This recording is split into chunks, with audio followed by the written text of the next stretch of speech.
Elimu na mafunzo ya ufundi stadi almaarufu TVET inaendelea kuvutia mageuzi na mikakati mipya inayolenga kugeuza uzalishaji na kuwapa wanafunzi ujuzi wa vitendo. Leo tarehe 11 Juni mwaka 2026, chuo cha anuwai cha Eldoret inayoongozwa na mkuu wake Daktari Charles Koech imepokea ujumbe wa viongozi wa ngazi ya juu serikalini. Ujumbe huo ambao umeongozwa na katibu mkuu wa idara ya TVET Daktari Esther Moria pamoja na makamishna kutoka kaunti ya Uasin Gishu na Elgeyo Marakwet.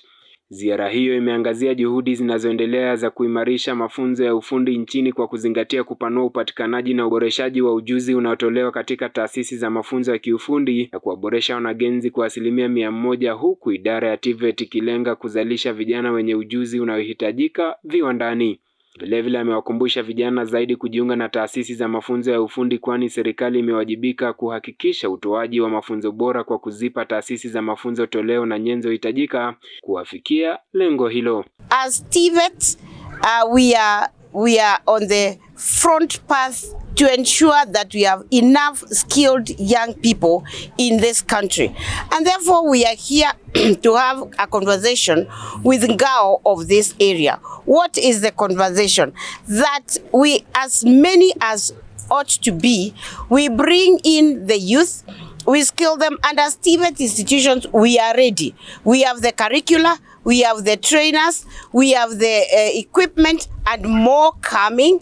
And therefore, what we want to tell the youth is that come to our institution and we will give you a life. We will give this country a life, because it is you that we want to skill, and after you have acquired the requisite skills, then you'll be able to babysit these industries that we are talking about in this country. Serikali ya kitaifa almaarufu Ngao inaendelesha mpango wa uhamasishaji wa jamii kwa ushirikiano na serikali za kaunti ya Uasin Gishu na Elgeyo Marakwet. Kupitia mpango huu, Daktari Esther Moria amewarai machifu katika ngazi ya vijiji kuhamasisha jamii kushiriki katika elimu ya kiufundi kwa lengo la kuwafikia hata maeneo ya mbali zaidi.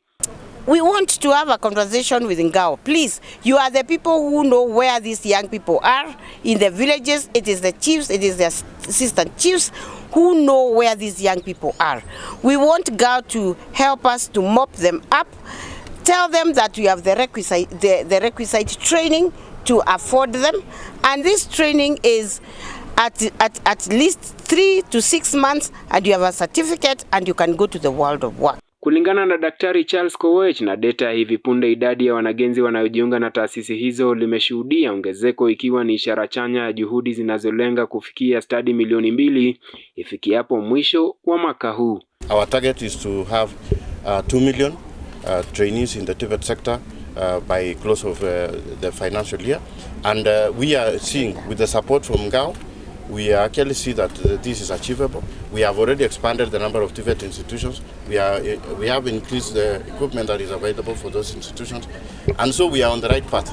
Shughuli hii inapania kuboresha mafunzo ya taasisi za kiufundi kote nchini na pia kuwafikia watu ambao wanaishi vijijini. Sharif Ngala, Prime Nario, Eldoret.